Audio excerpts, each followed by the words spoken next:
Now, I'm sure you're familiar with the mean tweets concept, where Jimmy Kimmel brings on celebrities and he shows them some mean tweets. But I'm going to show you some tweets that Jimmy Kimmel isn't going to show you. And the reason I'm making this video is going to point out a particular issue, and that is that many people are interested in politics, but people also find politics frustrating. And when you put a movie and politics together, people find the political element frustrating, and that frustration expands onto the movie or the whole concept of the movie and entertainment. So if you make, let's say you make a James Bond movie and you put a lot of politics into it, it's like two sides. You have the James Bond that people are a fan of and they see it as a piece of entertainment. Then you see the politics, and the frustration of the politics, whatever the politics is based upon, it kind of grows onto the movie. It makes people feel frustrated and they view the movie differently. And that's what I'm trying to point out, that in this video, you're going to see how people feel about the spread of politics into movies, and it's actually damaging for the movie industry. So this tweet says, saw Captain Marvel yesterday. It was good, but she was insanely too powerful. The whole movie is filled with feminism.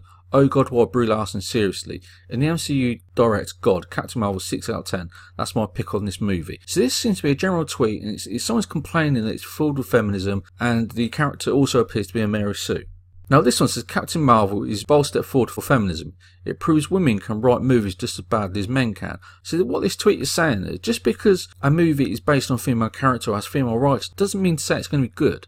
You can't just make a movie based on a political issue like feminism and then try and convince people it's a good movie. It doesn't work like that. It's not as easy as that. If it was, all movies would be good because you could just inject a load of politics and make great movies. It doesn't work like that. And people are going to start to get fed up with this. They're going to see these movies, they're just political movies, and there's no sense of quality behind the movies as people start to turn away from them. And Marvel could really suffer from this, in particular, where you have this huge success of Marvel and then they start to inject these politics and people get turned away from the politics, and Marvel just wilts and slowly dies off over the next 5 years.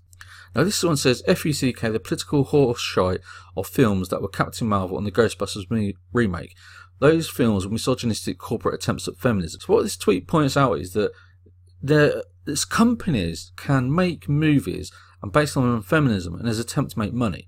So if you have, let's say, 100 million feminists who live in rich countries and you get $20 each from those feminists, that's a lot of money. That's $2 billion.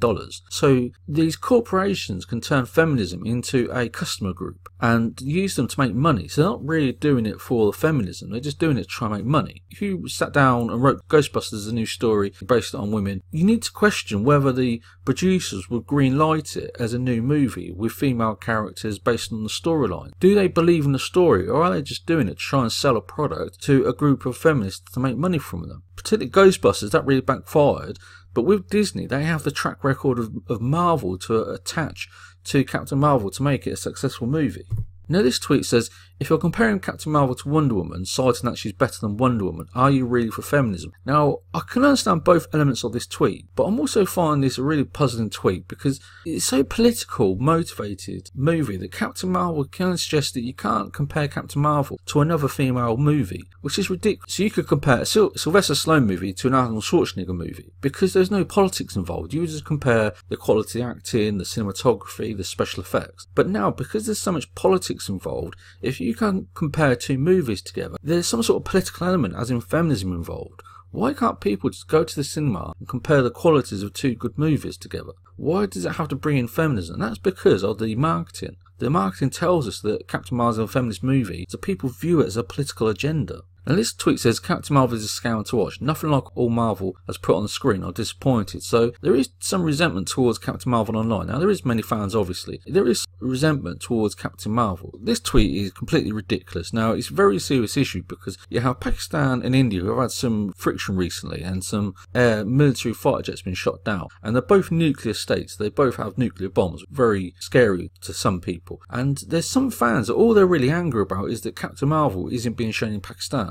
And they link the world politics of Pakistan, who are nuclear power, to a movie. Quite ridiculous, really. And now this tweet says that I passed on paying to see Captain Marvel because of Brie Larson is a CUNT and you're bringing James Gunn back while you're all spineless. So there seems to be this sort of resentment towards Marvel that we haven't seen before. And it seems to be, again, politically motivated, and some of the questioning about how Marvel are behaving recently.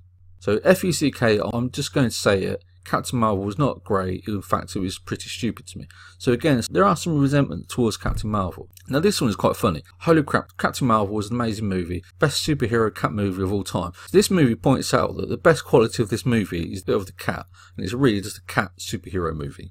And this is the final tweet. So it says, not sure which is more hollow, disappointing, a waste of everyone's time and money. Captain Marvel or the Mueller report. Okay, so it's a bit silly because why, is it because of the politics of Captain Marvel that people are thinking of Captain Marvel in relation to her politics? If this was a Transformers movie, would people say, oh, Transformers movie is a waste of time and money, just as equal as a important event in politics? When you put politics into movies, people can relate it to other issues, and it just drags it all down into this very weird situation where people are focused on the politics. And again, people find politics very frustrating. They're interested in it, but they find it very frustrating. It seems quite a negative element. So when you have a negative element being brought into a movie, it's kind of like casts a shadow over the movie. And that's what's happened to Captain Marvel. This whole shadow of feminism, or this phony feminism that's been used to sell Captain Marvel, has been cast a shadow over the movie. Why couldn't they just make the movie? Is it because they didn't believe in the actual movie enough? And they thought, okay, we've made the movie, we've watched it, it looks boring.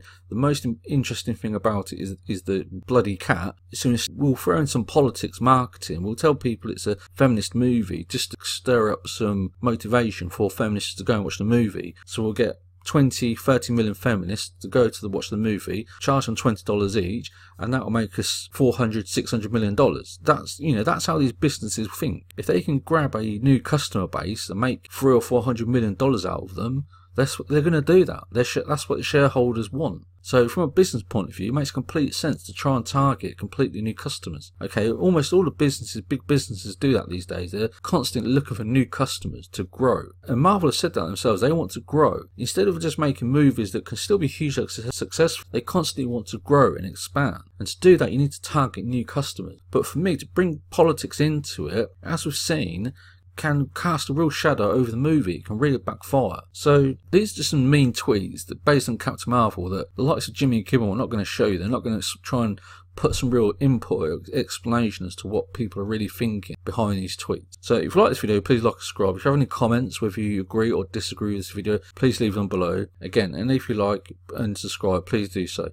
But what do you think? Do you think that there should be an element of politics in big blockbuster movies, or do you think that the frustration of politics can cast a shadow over the qualities of the movie? Again, leave your comments below.